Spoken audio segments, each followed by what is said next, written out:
नमस्कार। आप सुन रहे हैं गीतायोग आध्यात्मिक प्रबोधन की श्रवण यात्रा। आज के इस एपिसोड में हम प्रवेश कर रहे हैं राजविद्या के उस दिव्य क्षेत्र में जिसे भगवान श्री कृष्ण ने ज्ञान का सर्वोच्च रूप कहा है। यह केवल दर्शन नहीं है बल्कि जीवन जीने की एक व्यावहारिक कला है, जहां भक्ति और कर्म एक दूसरे के विरोधी नहीं बल्कि सहयात्री बन जाते हैं।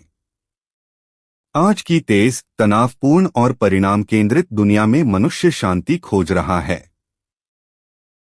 राजविद्या हमें सिखाती है कि यदि हम अपने हर कर्म को ईश्वर को समर्पित कर दें और फल की चिंता छोड़ दें, तो वही कर्म बंधन नहीं बल्कि मुक्ति का साधन बन जाता है।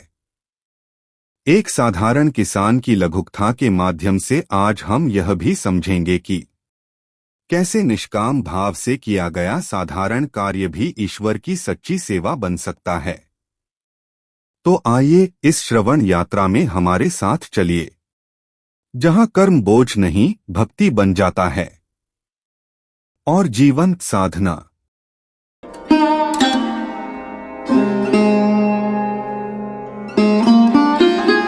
आज हम एक बहुत पुराने लेकिन शायद आज के लिए सबसे जरूरी ज्ञान राजविद्या की दुनिया में उतर रहे हैं। इसे भगवान श्री कृष्ण ने सब विद्याओं का राजा कहा था।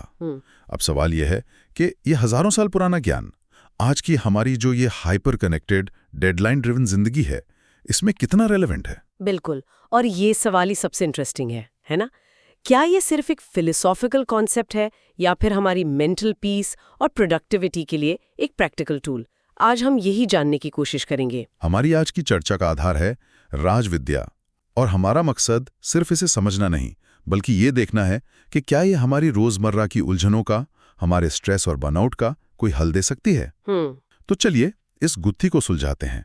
तो सबसे पहले यही समझते हैं कि इसे राजविद्या यानी ज्ञान का राजा क्यों कहा जाता है। आखिर इसमें ऐसा क्या है जो इसे बाकी ज्ञान से ऊपर रखता है? देखिए, बहुत जरूरी सवाल है क्योंकि नाम में ही इसका सार छिपा है। जी। उस समय कई तरह के विद्याएं या ज्ञान के मार्ग थे, जैसे कर्मकांड मतलब रिचुअल्स का ज्ञान, या फिर सांख्य योग जो प्योर इंटेलेक्चुअल नॉलेज पर जोर देता था। अच्छा। और ज्यादातर आध्यात्मिक रास्ते वो वैराग्य या सन्यास की बात करते थे, मतलब अगर शांति चाहिए तो दुनिया छोड़ दो। राइट। जो आज भी स्पिरिचुअलिटी को लेकर एक आम धारणा है कि ये सब जिम्मेदारियों से भागना है। एग्जैक्टली। और राजविद्या इसीलिए रिवॉल्यूशनरी थी। श्री कृष्ण ने कहा, नहीं, दुनिया छोड़ने की जरूरत नहीं है। दुनिया में रहो, अपना काम करो, एक योद्धा की तरह लड़ो, लेकिन अपनी चेतना का स्तर बदल दो। It's not about what you do but how you do it. अच्छा। ये आम इंसान के लिए स्पिरिचुअलिटी की एक रेडिकल रीडेफिनेशन थी। इसीलिए ये राजा है, क्योंकि ये बाकी सब ज्ञान को अपने अंदर समेट लेती है और उसे जिंदगी जीने के तरीके में बदल देती है। यहाँ बात वाकई दिलचस्प हो जाती है। मतलब कर्म छोड़ना नहीं बल्कि कर्म करने का माइंडसेट बदलना है। बिल्कुल। किताब में एक बात पर बहुत जोर दिया गया है कि जब कोई अपने हर काम को ईश्वर को समर्पित करता है तो वो काम सफल भी होता है और इंसान सांसारिक बंधनों से मुक्त भी हो जाता है। ये सुनने में तो बहुत अच्छा लगता है, पर थोड़ा काउंटर इंट्यूटिव भी है। अगर हम इसे बड़ी तस्वीर से जोड़कर देखें तो ये हमें हमारी मॉडर्न ऑब्सेशन विद रिजल्ट्स से मुक्त करता है। अच्छा, कैसे? आज हम सफलता, पद, पैसा, सोशल मीडिया लाइक्स, इन सब के पीछे भाग रहे हैं ना? हाँ, बिल्कुल। राजविद्या हमें याद दिलाती है कि ये सब अस्थायी है। आज जो प्रमोशन मिला है, कल कोई और उस पद पर होगा। जो डील आज सक्सेसफुल हुई, कल फेल भी हो सकती है। तो यह विद्या इन नश्वर सुखों से अपनी सेल्फ वर्थ को अलग करने का रास्ता दिखाती है। लेकिन यहीं पर एक प्रैक्टिकल प्रॉब्लम आती है। हमारी पूरी प्रोफेशनल ट्रेनिंग इसी पर बेस्ड है कि रिजल्ट्स मैटर करते हैं, टारगेट्स अचीव करने हैं, परफॉर्मेंस रिव्यू में अच्छा दिखना है। अगर हम रिजल्ट से डिटैच हो जाएंगे तो क्या एम्बिशन ही खत्म नहीं हो जाएगा? मतलब क्या ये फिलॉसफी हाई अचीवर्स के लिए नहीं है? क्या ये मीडियोक्रिटी को इनकरेज नहीं करती? ये एक बहुत वैलिड कंसर्न है, और शायद इस फिलॉसफी की सबसे बड़ी मिसअंडरस्टैंडिंग भी। राजविद्या एम्बिशन को खत्म करने की बात नहीं करती, ये एम्बिशन के सोर्स को बदलने की बात करती है। सोर्स को बदलने की? हाँ, आपका एम्बिशन डर से नहीं आना चाहिए, अगर टारगेट मिस हो गया तो क्या होगा, और ना ही ईगो से, मुझे सबसे बेस्ट बनना है। जब आप अपना काम ईश्वर को एक ऑफरिंग की तरह करते हैं तो आपका फोकस प्रोसेस पर आ जाता है। आप अपना बेस्ट एफर्ट इसलिए देते हैं क्योंकि आप जो कर रहे हैं उसकी रिस्पेक्ट करते हैं, न कि उसके फल के डर या लालच में। Okay, so it's about shifting the motivation from external validation to internal excellence. Precisely.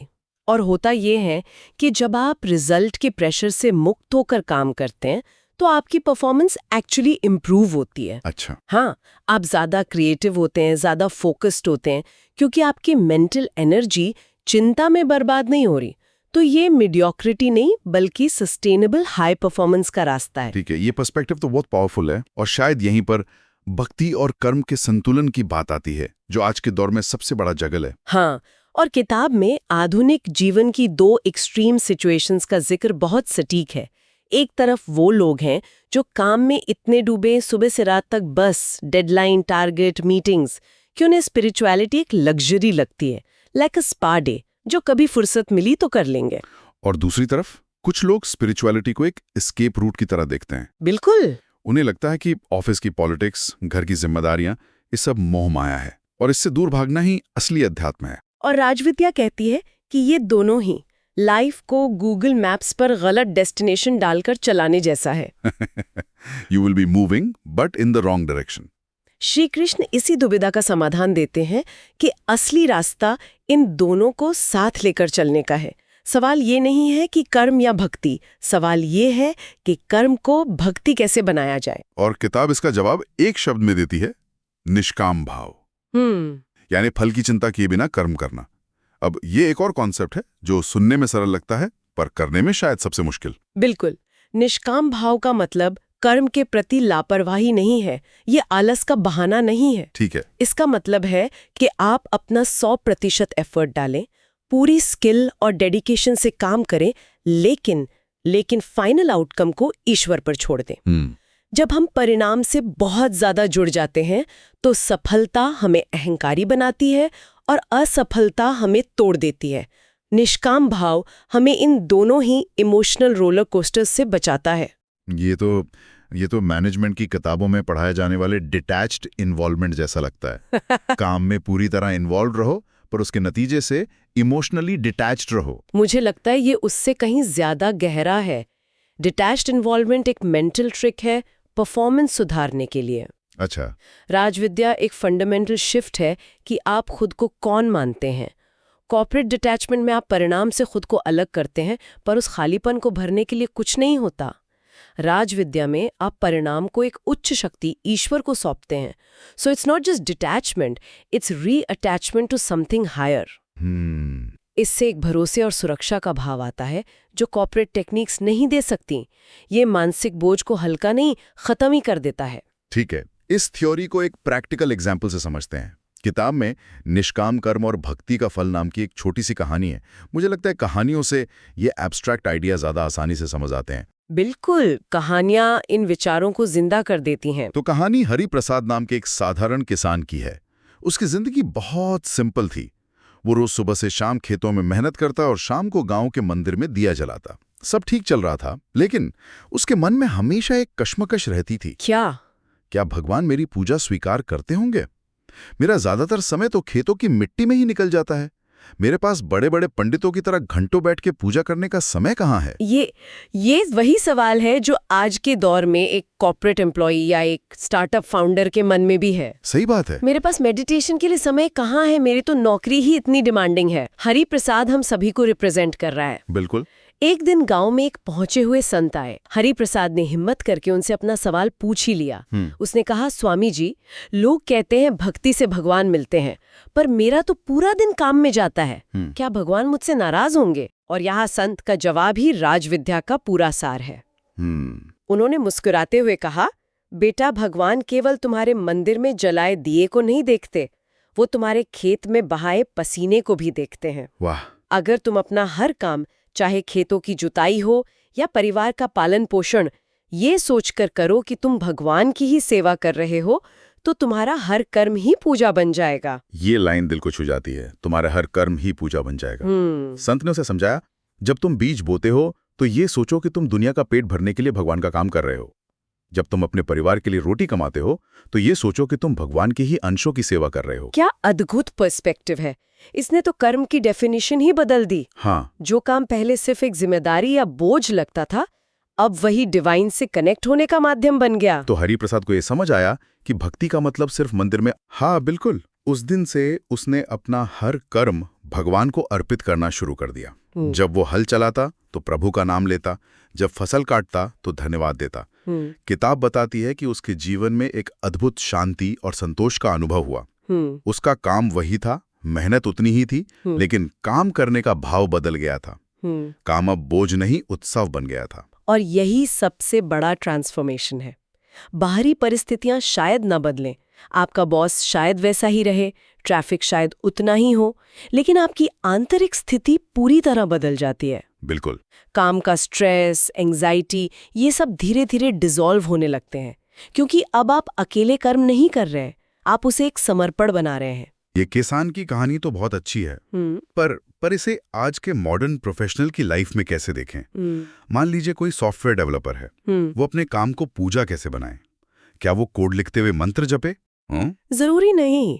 इसका मतलब है कि वो अपना बेस्ट पॉसिबल कोड लिखें, सिर्फ प्रमोशन या मैनेजर को इम्प्रेस करने के लिए नहीं, बल्कि एज एन ऑफरिंग। अच्छा। उसका फोकस इस बात से हट जाता है कि इस प्रोजेक्ट से मुझे क्या मिलेगा, और इस पर आ जाता है कि मैं इस प्रोजेक्ट को अपना बेस्ट कैसे दे सकता हूँ। वो कोड एक एक्टिव सर्विस बन जाता है, सिर्फ एक टास्क नहीं। The satisfaction comes from the quality of the work itself, not from the bonus cheque. मतलब अगली बार जब मैं अपने बच्चे का डायपर बदल रहा हूं तो मुझे सोचना चाहिए कि एक आध्यात्मिक अभ्यास है। That's a tough sell. Exactly. और शायद सबसे मुश्किल अभ्यास भी वही है। अगर आप उस मंडेन, थकाने वाले काम में भी प्रेजेंस और सेवा का भाव ला सकें, बिना शिकायत और चिड़चिड़ाहट के, तो हाँ, वो भी एक अभ्यास है। राजविद्या अध्यात्म को पूजा घर से निकालकर हमारे लिविंग रूम, हमारे ऑफिस क्यूबिकल और हमारे खेत तक ले आती है। तो इस पूरी चर्चा को अगर समेटें तो जो मुख्य बात निकल कर आती है वो ये है कि राजविद्या हमें सिखाती है कि सच्ची शांति और मोक्ष कहीं बाहर या किसी गुफा में जाकर नहीं मिलेगा, बल्कि वो हमारे रोजमर्रा के जीवन में ही छिपा है। हर कर्म को सही भाव से करके ही उसे पाया जा सकता है। इसका सार यही है कि भक्ति और कर्म दो अलग-अलग रास्ते नहीं हैं, बल्कि एक ही गाड़ी के दो पहिए हैं। सही।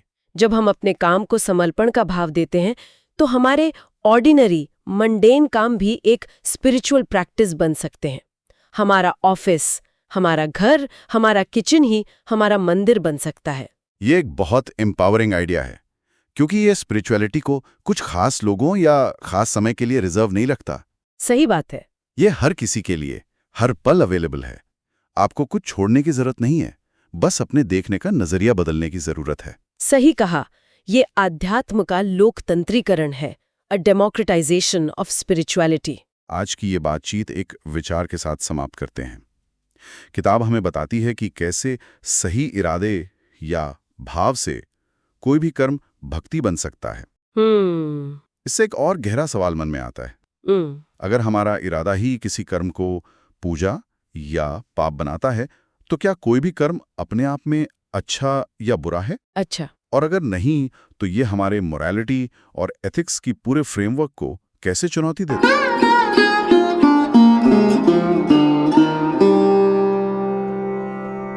आज की इस चर्चा से हम यह समझ पाए कि राजविद्या हमें संसार छोड़ना नहीं सिखाती, बल्कि संसार में रहते हुए आंतरिक स्वतंत्रता प्रदान करती है।